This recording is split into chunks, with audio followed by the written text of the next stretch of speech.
Hello students, in this subject advanced database concepts, first module we will be discussing about the various database system architectures. So as we were discussing in our previous subject like computer system design architecture, we were discussing about the various architectures that are followed in different computer system in general. But in this subject we are discussing about the different architectures that are specifically utilized for the interaction with the database system, so that the different applications can access the data stored in different database systems or different data models, and how the different architectures will help to have a flexible access to the data, or we can have some access to the data without having more cost, or we need to have some speed up, or we need to do some more operations on the data present in the database system. So that is the reason why we are studying the various architectures related to the database system. So in the first module we are discussing all these architectures, and in this video we will be discussing about the two architectures. One is the centralized systems, and along with that we will be discussing about the client server systems. So generally basic two architectures of database systems are centralized systems and client server systems.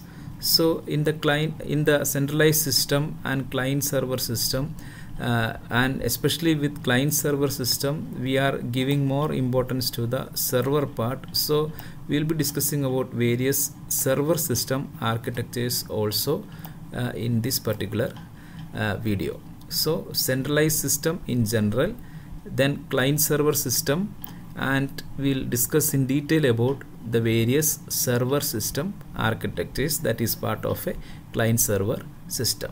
So the other architectures like parallel systems and distributed systems will be discussed in the next video.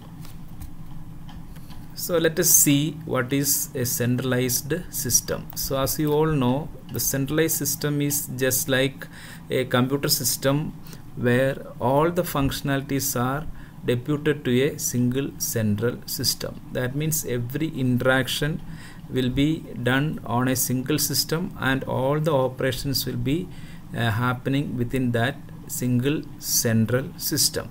So as you can see here, it is executing on a single computer system. So any centralized system is just like the execution of a program or processing on a single computer system, and normally they do not interact with other computer system also.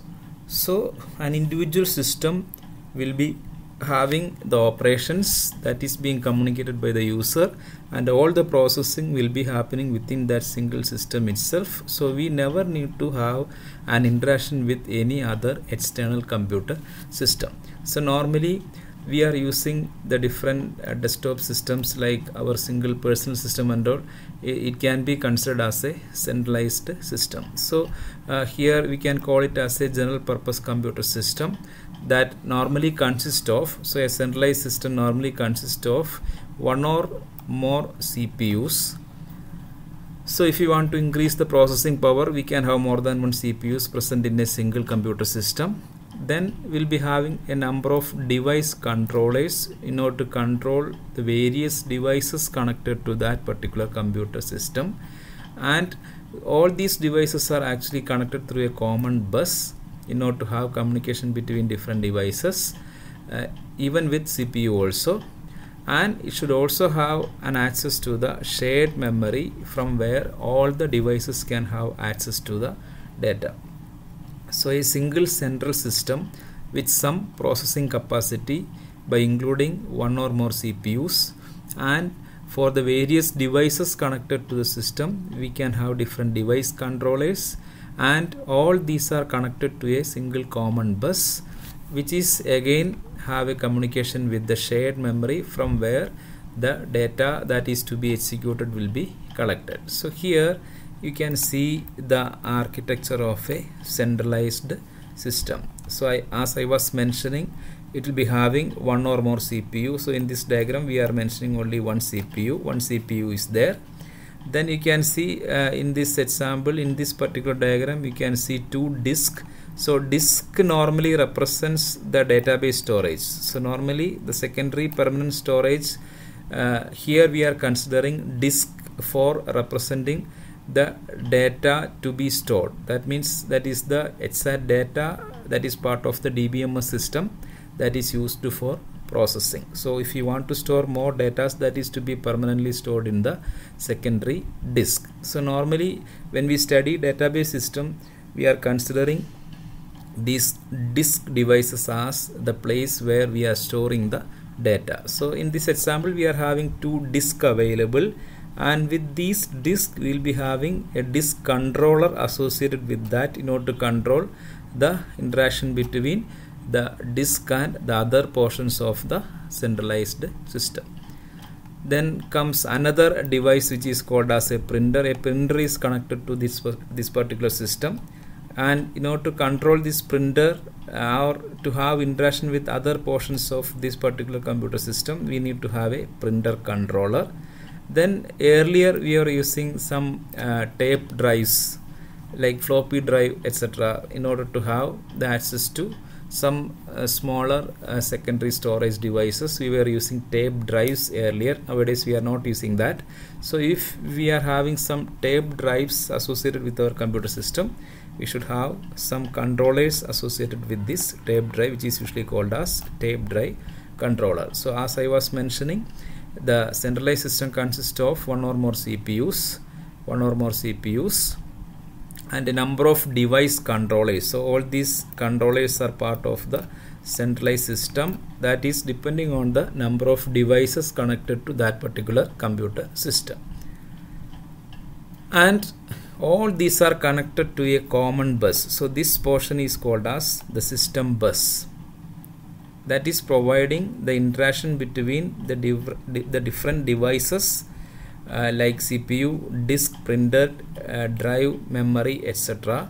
And this is actually happening through a common bus through which we can have the data communication. Then along with that, we are having the major element, the part of centralized system which is called as the memory. That is, memory usually indicates primary memory, because from the primary memory only we can have the execution. All the data or all the execution is happening at the primary memory. From there only the CPU will be accessing the program and that will be executing. So memory is connected to the common bus with the support of a memory controller. Then in this diagram, so we can generalize this centralized system into two categories. We are commonly having two categories of centralized system. One is called as a normal single user system that we are normally using, which is usually called as a PC or a workstation, which is mainly used for personal purpose. A single user can have communication with the single computer. He can enter his queries, he can enter his program. Accordingly, that single system will be processing and will be producing the result to the user. So PC or workstations are examples of single user system, which is a category of centralized system. So it is just like a normal desktop unit. Normally it will be having a single user. Normally all the single user system or personal computer can have access to a single user, and normally it consists of only one CPU earlier, but nowadays we can have multiple number of cores. Multiple CPUs can also be added to the single personal computer, but it will be having at least one CPU. Then it may have one or two hard disks, So in order to have more secondary storage to the system, we can have at least one hard disk, or we can have more than one hard disk that is also being connected to the centralized system. And it should also have an operating system that support the access to a single user. So the centralized system with a single user system consists of a desktop unit, and it can have access to a single user. It will be having at least one CPU, and it will be having some one or two hard disk. Then the operating system that support a single user access. So normal operating system, if normally if we install one OS to our single PC, it actually supports the access to that single user only at that particular or at a particular time. Then we are having a second category called as multi-user system. As the name indicates, it allows the access to the system by more than one user. So normally if more users are accessing that central system, it requires more disk, more secondary data are required.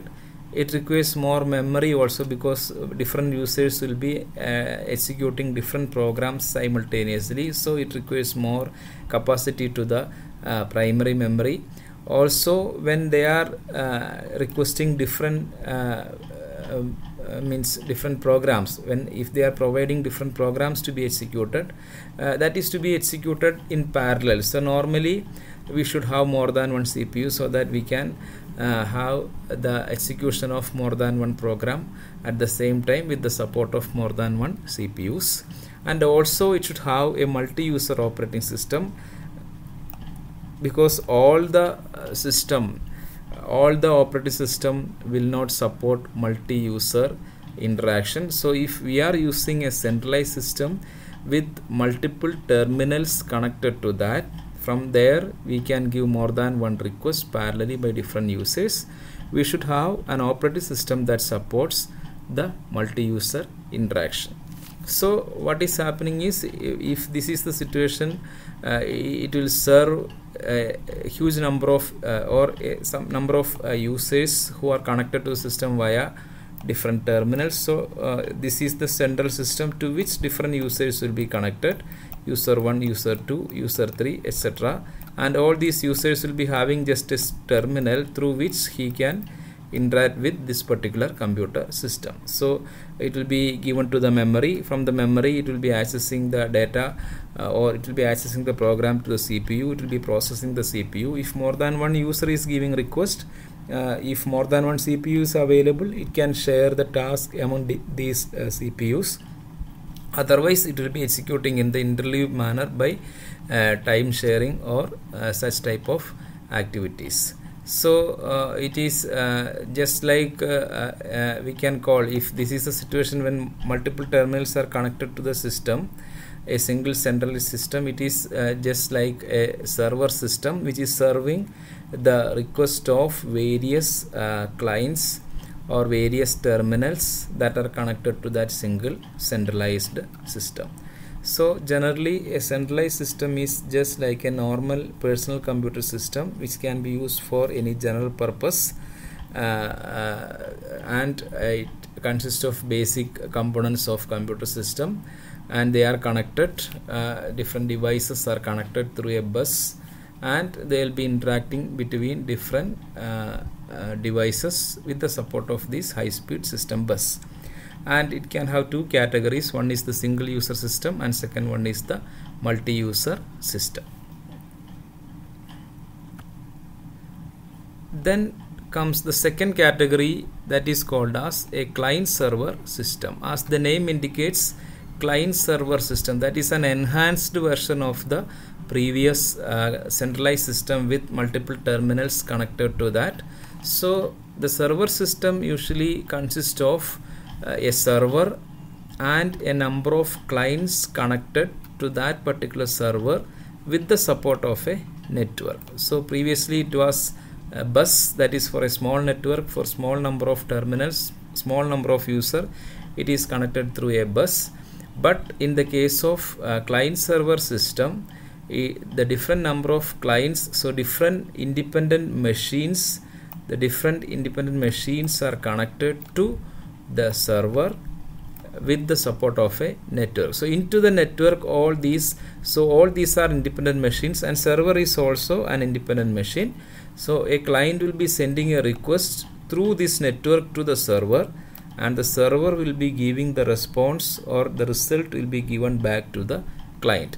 So in this subject we are focusing on database access. So client will be giving a request to the data from the server, and server will be retrieving the data from the database that is present here, and it will be given back to the client. So any client can give a request to the server for access to the data with the support of network.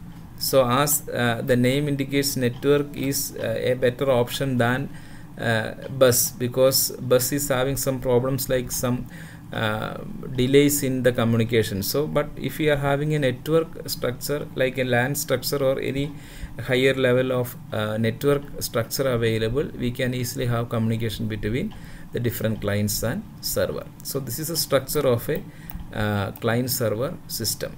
So when we use this client server system architecture, the database functionality can be divided into two. So you'll be familiar with these two terms. One is called as the backend, and second one is called as the front end.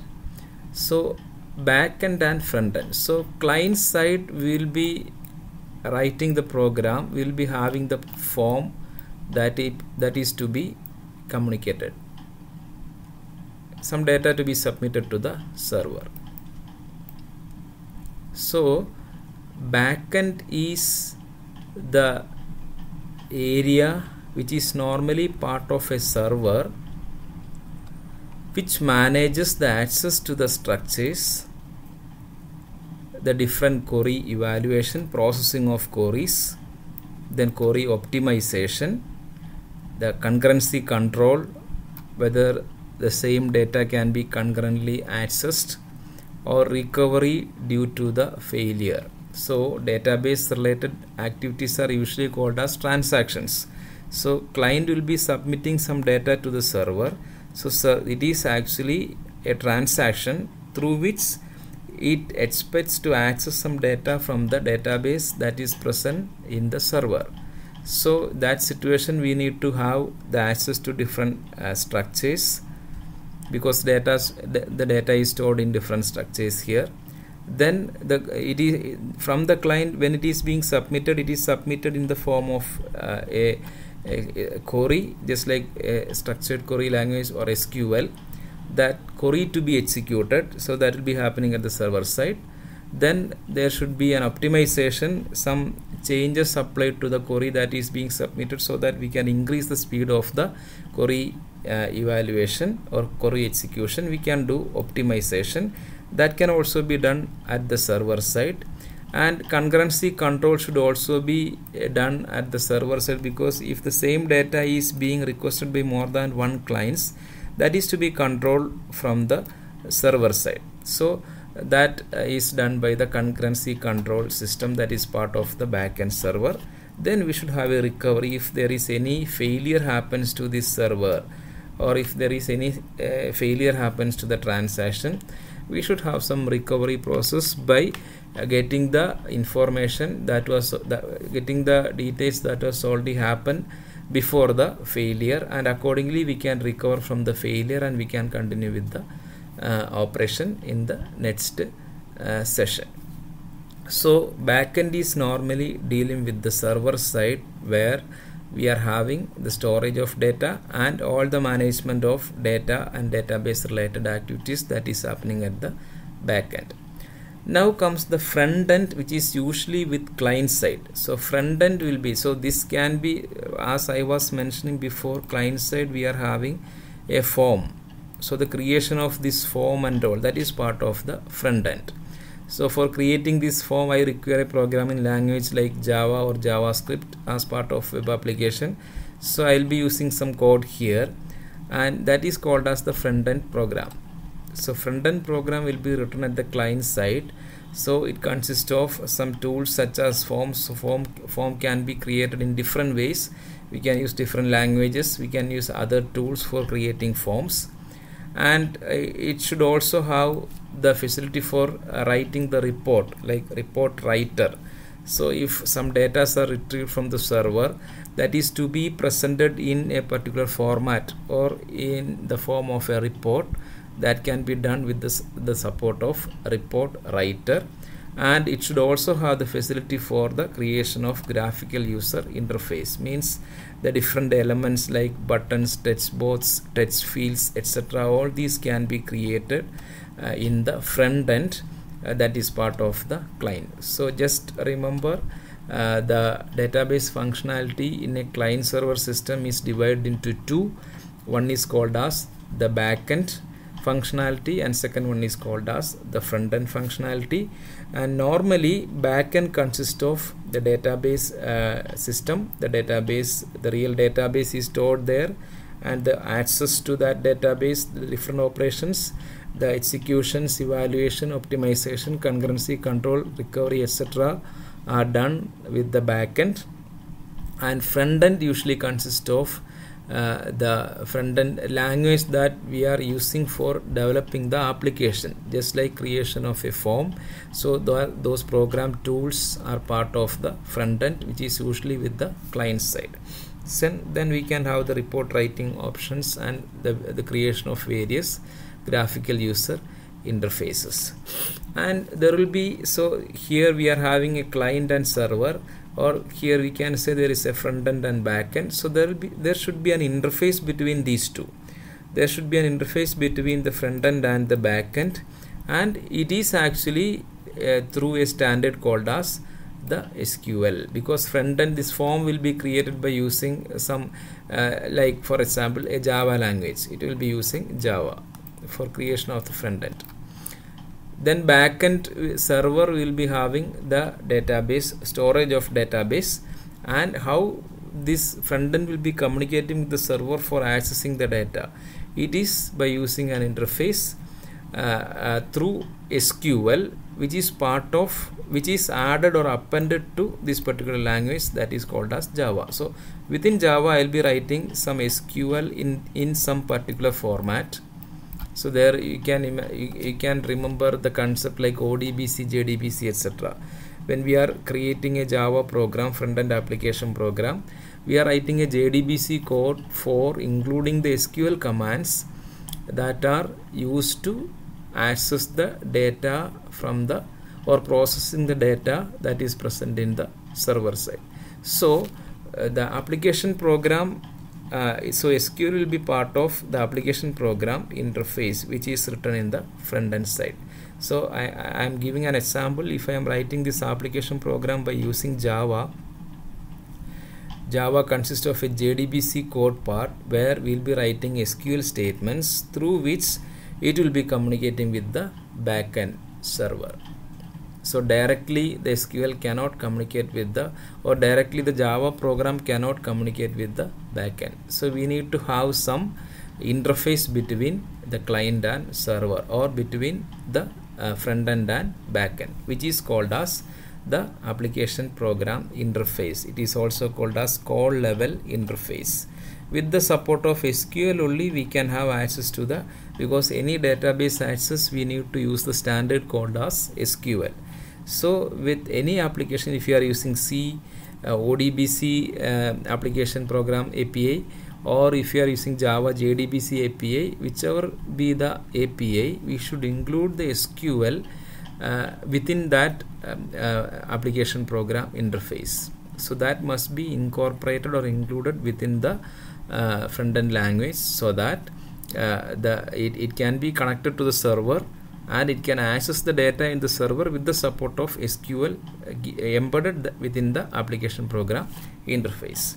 So now we can see the same concept in the form of a diagram here.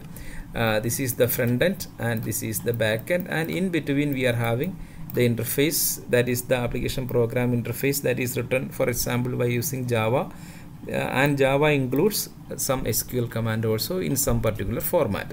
So this line indicates the interface, and this is the backend server. For example, server consists of the SQL engine, where this access structures, query evaluation, optimization, concurrency control and recovery will be happening. So backend server consists of the SQL engine where all these activities are happening, like query evaluation, structures, optimization, concurrency control and recovery.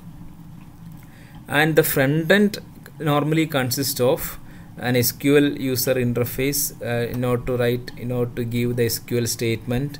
Then we'll be having a form interface in order to create such type of forms to enter data and submit. Then we'll be having a report writer so that the data can be presented in a particular report format.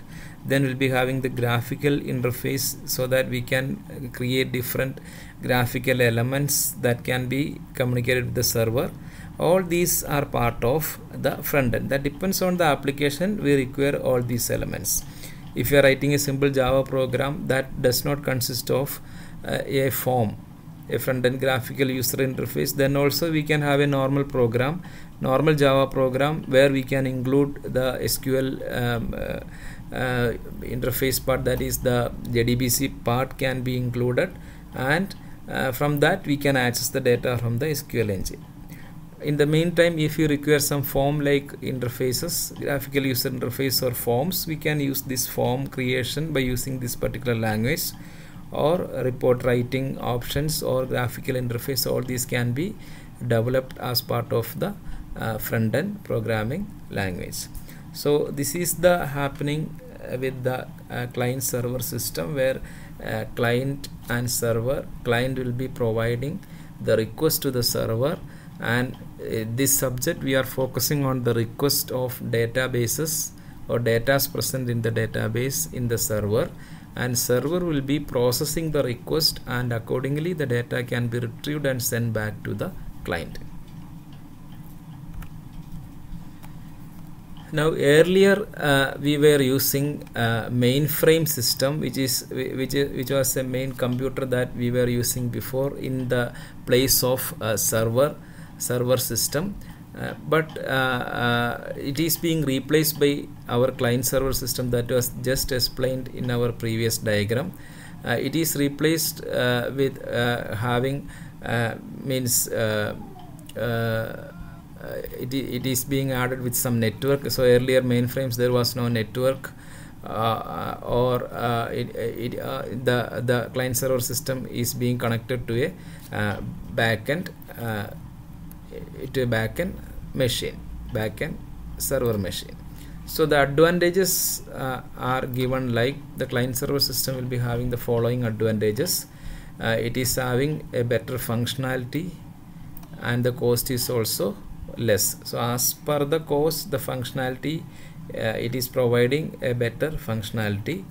Then it is flexible to locate resources, because different clients and servers will be available, and the resources like databases are present in a particular server, and that can be located easily as it is connected to a common network.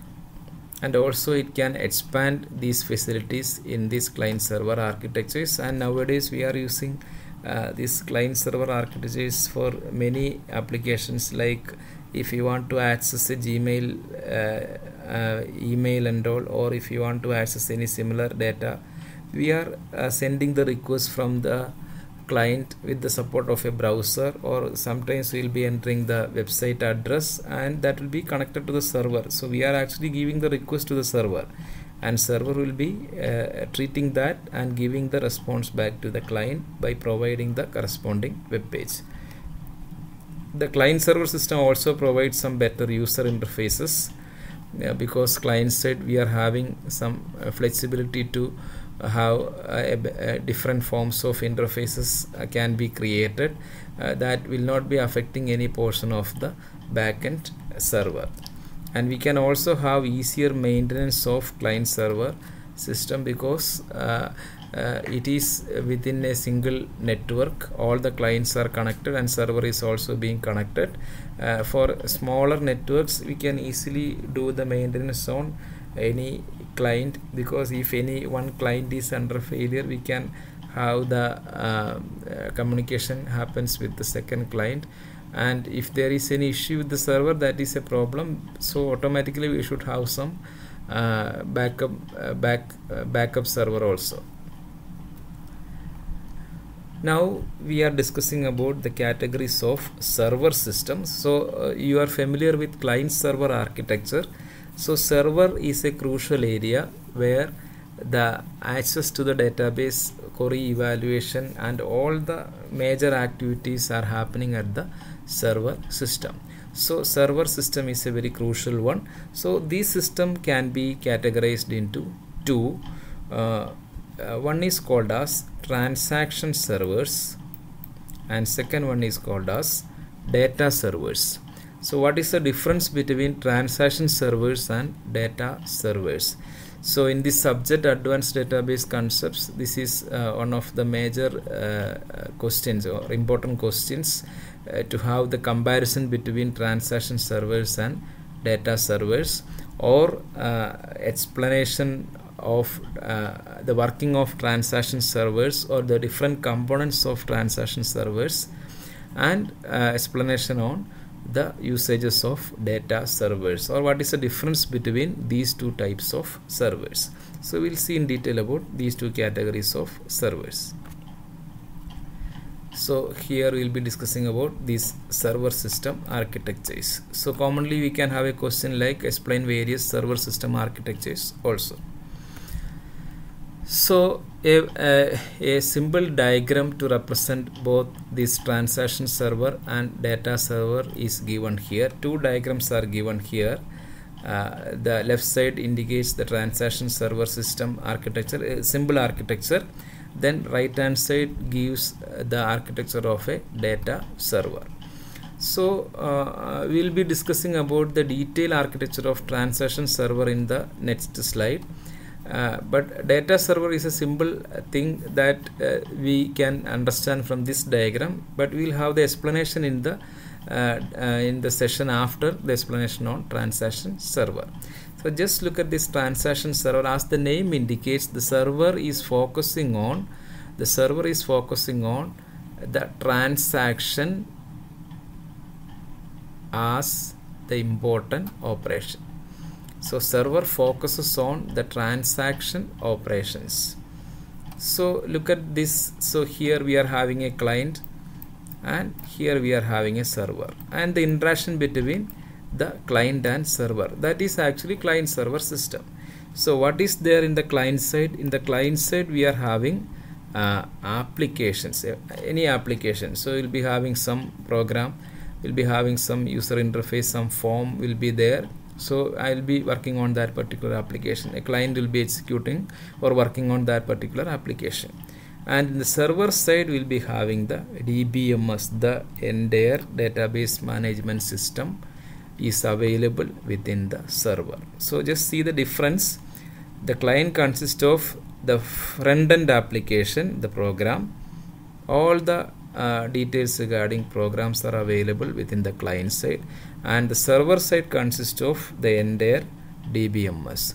So simply, if we give as part of application, we'll be having some SQL statements and transactions that are embedded within this application. They'll be just pushing into the server side. Means as part of the application, the client will be giving some request to the server in the form of SQL and transactions. And the server is having a DBMS system, a database management system is available within the server. It will process those SQL and transactions in the server, and the server will be producing the result of that particular SQL query or transaction, and the result will be sending back to the front-end application. So transaction server focuses on the execution of transaction at the server side.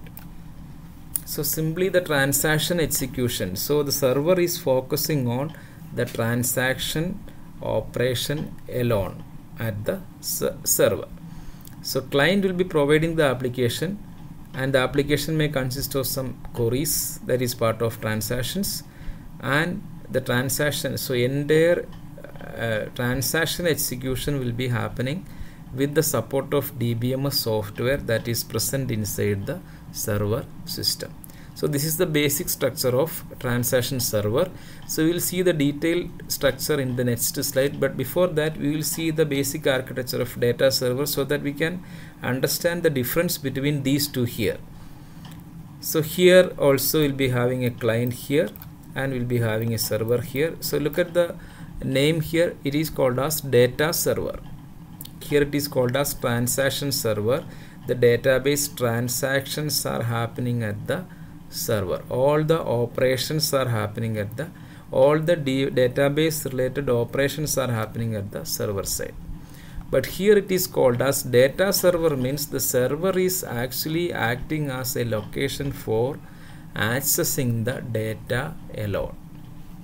So the server is holding the huge database.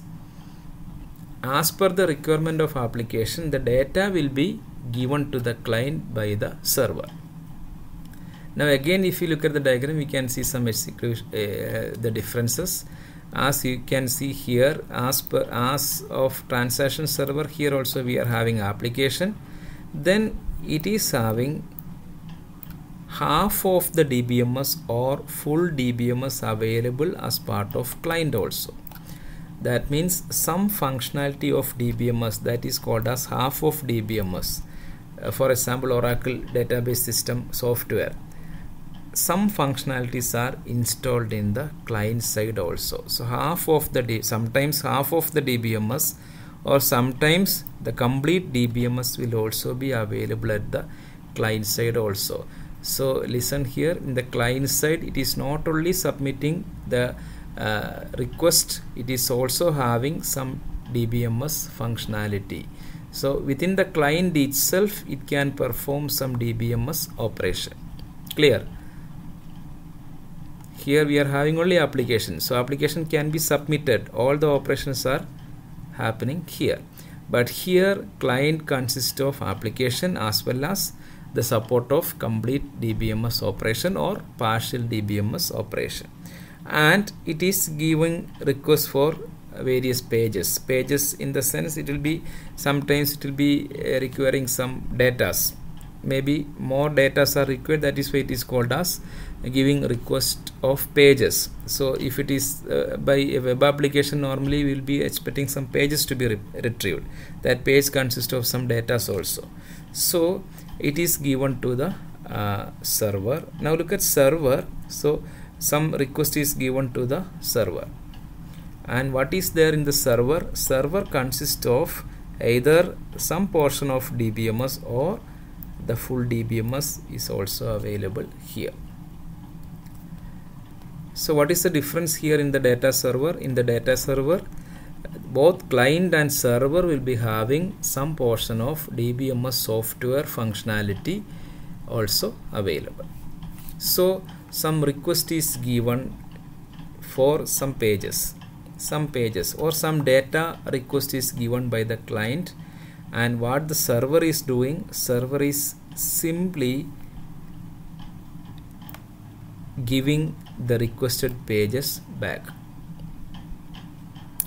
If I simplify this, the client is requesting for a particular data, a request is given, the server will simply provide the data back to the client. That means here we are not focusing on the processing, it is only taking the data from the server. So server is used for holding the data alone. Now where the processing will happen, this data will be given back to the client, and client is having some portion of DBMS or full DBMS available. It will process the entire operation here. Then after the operation, if there is some changes into the data, that updated data will be again sent back to the server, so that here we can permanently store the data. So pages, here we include pages because if we require more number of data, that is why.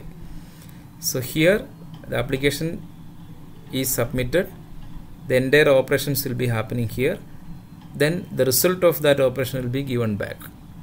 Further we don't need to go for some updation here because it is already being updated and the data result is given back to the client. Here the client is submitting the requested request for getting some data. It will provide the data. Here it will process that. After the processing, maybe there will be some changes to the data, and that will be updated in the server again. So the major difference between transaction server and data server is transaction server is used for serving the transactions, the entire database operations. Data server is used for serving the data alone, not for any processing. Server is not used for any processing. I hope it is clear. We will not be discussing more about data server architecture later. So we will give some details, but we will be discussing in detail about transaction server now. Now, what is transaction servers? It is also called as, so you should remember these names also. It is also called as query server, or it is also called as SQL server. So clients send requests to the server where the transactions are executed. So I have already mentioned that in that diagram, and the results of that transaction is sent back to the client. Now the request specified in SQL, so normally front-end client will, should have the SQL statement that is to be submitted to the server, and it is communicated to the server through an RPC, remote procedure call mechanism. So if I am using Java language, inside Java language we'll be having a JDBC portion, and inside JDBC that SQL is written as part of a remote procedure. Some call to the procedure will be happening. That procedure consists of this SQL statement. So in order to communicate with the server, we need to have a remote procedure communication, which is a common feature of many programming languages. Now transactional remote procedure calls allows many RPC calls to collectively form a transaction. So similarly, a number of transactions can be submitted to the server, and the results of these requests can be given back to the client after the completion of this operation. So we can send a single transaction alone, or we can have multiple transactions together that can be submitted to the server and can be processed it, and the results can be sent back to the client.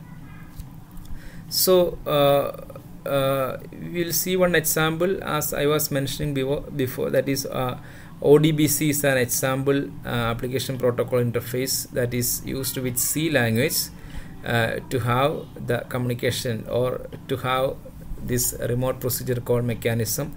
It is used for connecting to the server by sending the SQL request and receiving the result back to the client, ODBC.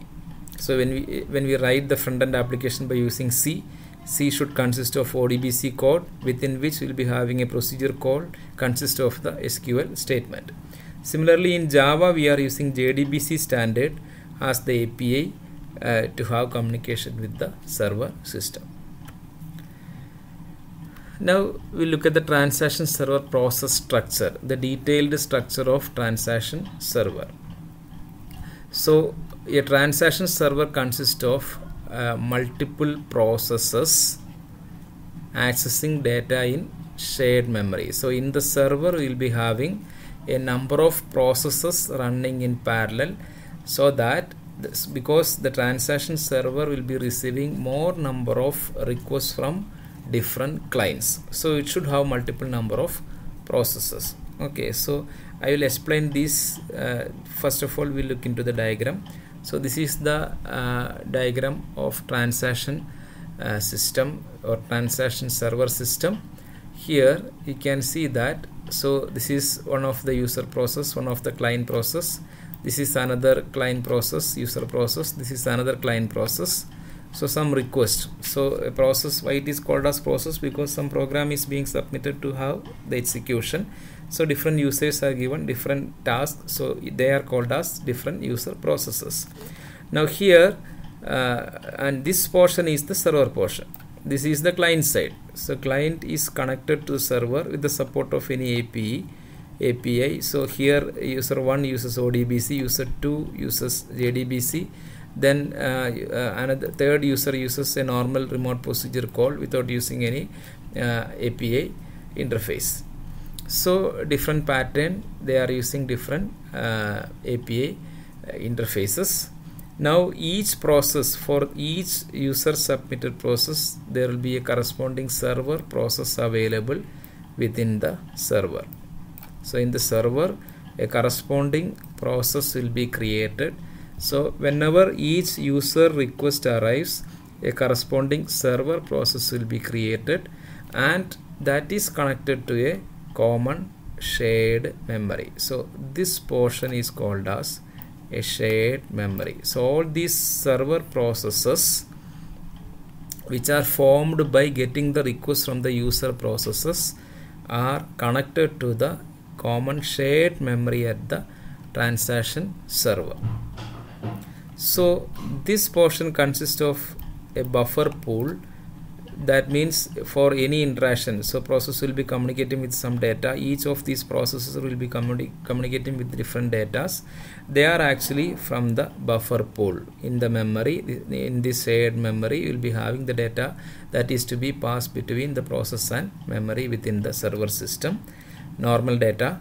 Then we will be having another portion of shared memory which is called as query plan cache. So how the SQL queries that are present in each of these processes can be planned, in which order that is to be executed. The server will create a plan, and that and it is maintained in a cache here. So if several requests are arriving into the transaction server, so it will maintain a schedule or plan in a particular cache that is part of a shared memory. Similarly, the shared memory consists of a log buffer. So what is log means? Database log or system log. Log consists of the activities, the history. So what all things happens up to this particular type. All the happenings are recorded in the log, and as part of this transaction or any server, any processes, what are the happenings, that is written into the log, and which is stored separately in a log buffer, which is usually required for recovery purpose and all. If any failure happens, we need to look at this particular log buffer. So as it is a shared memory, primary memory part, it is temporarily stored. Later you can see that this maybe after the completion of a process, from the log buffer we'll be having another process called as log writer process. After the completion, the entire log content will be given to log writer process, which will write the log into a separate set of disk that is only used for storing the log details. So you'll be having separate log disk available. So any user process will be submitted to the server, will create a server process, will communicate with the buffer pool. A plan will be stored here, and the history will be stored as log in the buffer temporarily, and later it will be permanently written into the disk with the support of log writer process. Then here you can see a log table which maintains the logging informations, whichever items, whichever data are being logged, because if many requests arrives, they can look into the log table. Accordingly, it can grant the log or it can wait for the log, because if we want to use a common item that is being shared by more than one processes at a time, it cannot be permitted. So only one process will be holding the log, and the next one will be waiting for accessing the log. So log table will maintain the log information, whichever data, whichever items are maintaining the log. Accordingly, the different processes can access the data. We can also see one more process connected to the log buffer, which is called as checkpoint process. Checkpoint processes are used for maintaining various checkpoints, because log means starting from the starting time. There we can set up some checkpoints in between. Means starting from 8 to 5 is our task. For example, 11 o'clock I will be setting a checkpoint, 2 o'clock I will be setting a checkpoint, 3 o'clock I will be setting a checkpoint, so that we can have a trace on the executing process. We can have a checkpoint operation that can be done by using a checkpoint process. So this is the procedure. So user process submitted to the server, server process will be created, will be communicating with the shared memory. Accordingly, the history or log will be maintained here.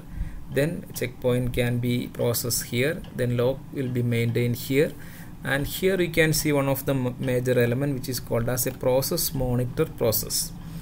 A process monitor process, it will monitor all the processes currently executing.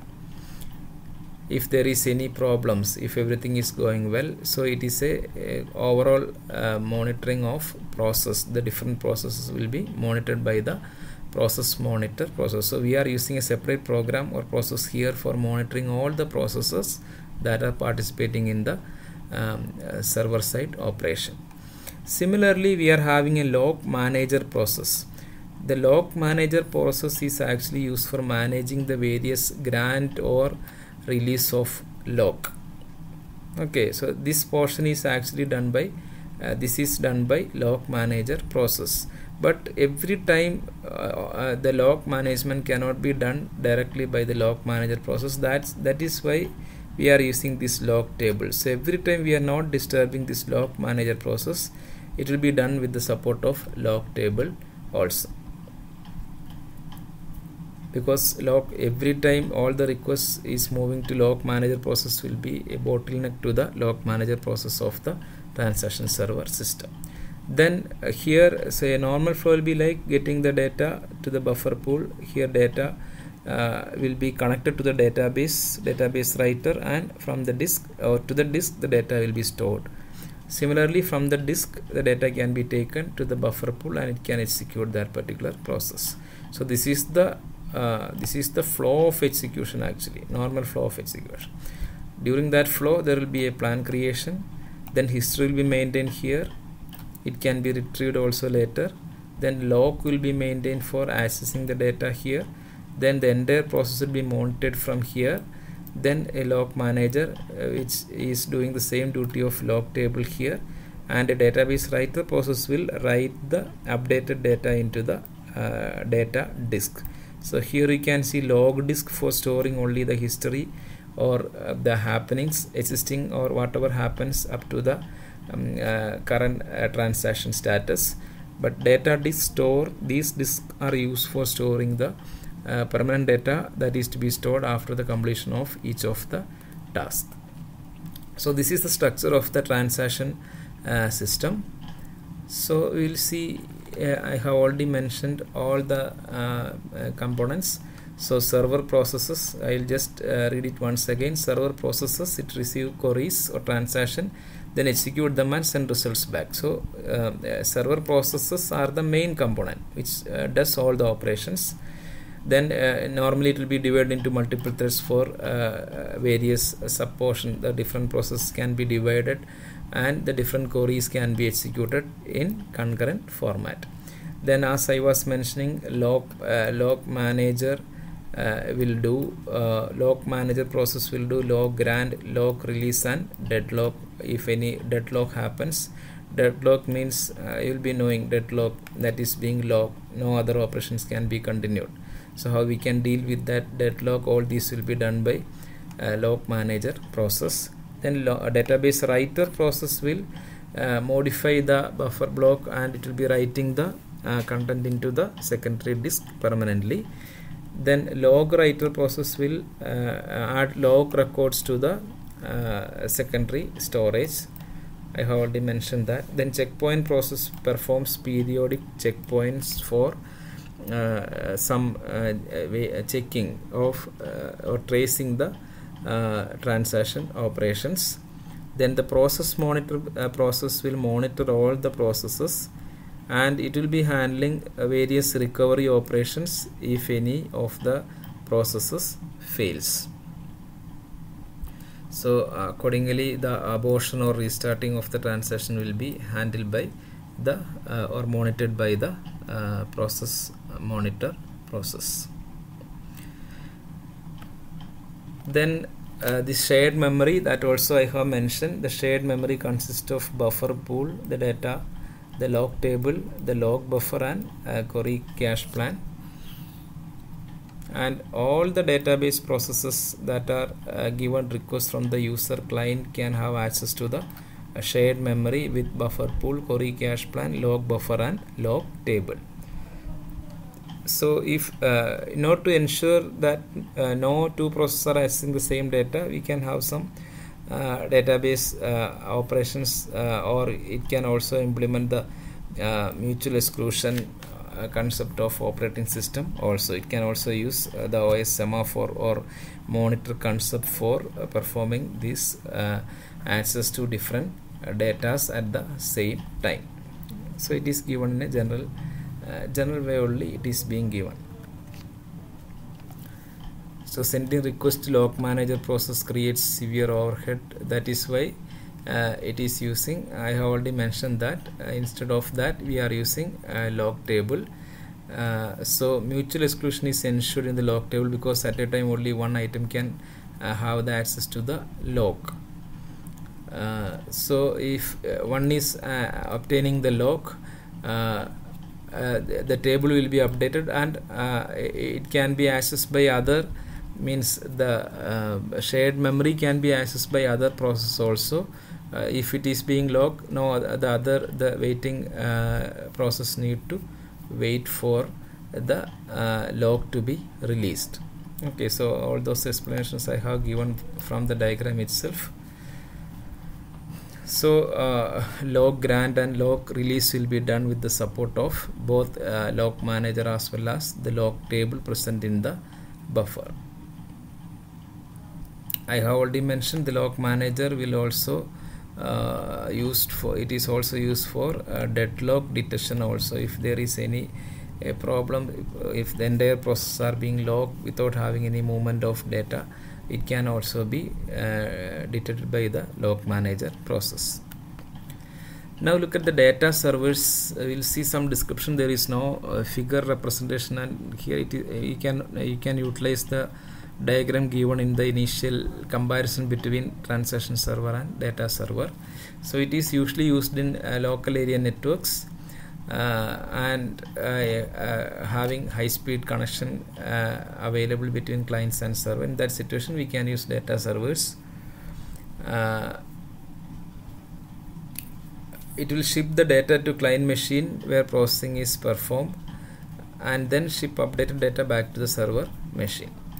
So requested data will be sent to the client will process that, and after the processing the data will be updated, and the updated data will be given back to the server machine.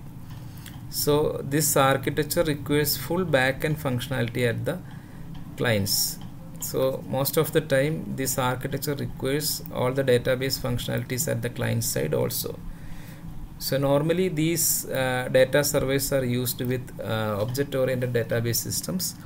Transaction database systems, transaction server systems are used with relational database systems normally. These data servers are used with object-oriented database systems. Now we will look into the various issues related to the data servers, like page shipping versus item shipping. If what happens with a single item is being shipped to the server, from server to client and from client to server, or if an entire page is being shipped between client and server, what will be the difference? Is there any issue with that? Then locking of item, if a particular item is being utilized by one of the process, how we can have locking if there is any issue related to the locking. Similarly, data caching and log caching, by maintaining the data which are recently used, or maintaining the cache recently used log information in cache. All these will also have some issues related to the usage of data servers. So we'll see page shipping versus item shipping. Item shipping is actually is the shipping of smaller unit. Single unit can be shipped. So one by one we can have more messages that can be shipped. But page shipping means more data. So item shipping one data at a time. So similarly one after another we can ship the data from server to client and client to server. page shipping means an entire page with more data can be shipped at a time. If a single request arrives, a page will be sent to the client, so that more data will be sent to the client, so that the next requested data don't need to have a communication with the server. It will be there in the page that is already there in the client side. That is called as prefetching. So a single data request, more data are given to the client. That means other data are also being prefetched to the client. So page shipping can be thought of as a form of prefetching process, because we are moving more data which are not required at the time of given request. Then locking is an issue related to the data servers. The overhead of requesting and getting logs from server is high due to because of the network delays. So with item shipping, logs are granted on requested and prefetched items. With page shipping, logs are granted on the whole page. So with item shipping, for that particular item, the log will be granted. If an entire page is being shipped, it will provide a log to the entire page. So single item I giving a log to that, or the entire page giving a log to that. There is a difference. So what is happening with this page shipping and giving the entire page log means the other items cannot be accessible by the different processes. So that be an issue. So logs on a prefetched item can be called back by the server and returned by client transaction if the prefetched items has not been used. So after some time, if the items are not being utilized by the this page, it can be returned back to the server, and later it will be again sent back as per the request. So logs on the page can be, these other things are also being logged, that is to be de-escalated. So when it is being submitted to the client, it is being escalated. All these contents will be logged. But if the contents are not being utilized, it is to be given back to the server by doing de-escalation. De-escalation of data as well as de-escalation of the logs present with that particular data in the page. So logs on unused items can then be returned to the server by unlocking that item or de-escalating the logs. Now the issue with data caching. Data can be cached at client even in between transactions. So if a transaction happens and data is given to the client, normally if the process completes, then also it will maintain the data there for some time, because sometimes the same data is required again. So recently used or the required data will be maintained in the cache, that is called as data caching. But when we maintain that cache, we need to maintain whether it consists of up-to-date data, whether it is up-to-date data or updated data is available in that cache. So we should have the provision for a cache coherency. It need to communicate with the real database which is present in the server. That data and the cache content both are same data, because maybe after some time some other transaction may modify the data, the same data in the server database. So that is not known to the client which is having that cache. So every time we should have a provision for cache coherency. So we need to maintain some cache coherency protocol for getting the up-to-date data of a required data that is present in the cache. A check can be done when requesting log on data items. Every time that check must be done according to the request of a log to that particular data item.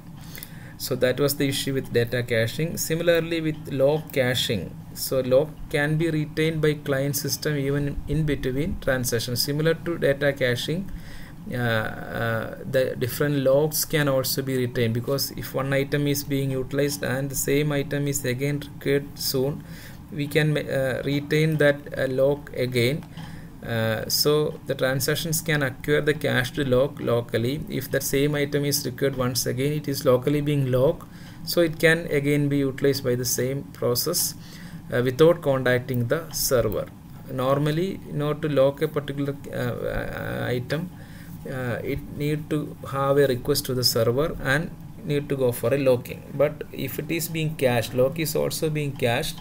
Next time, if the same data is required, it will directly get it from the local machine itself, and it does not need to go for a server interaction for providing that lock. So it will reduce the communication overhead, because every time if you are reducing the usage of network, it will reduce the communication overhead that can be saved.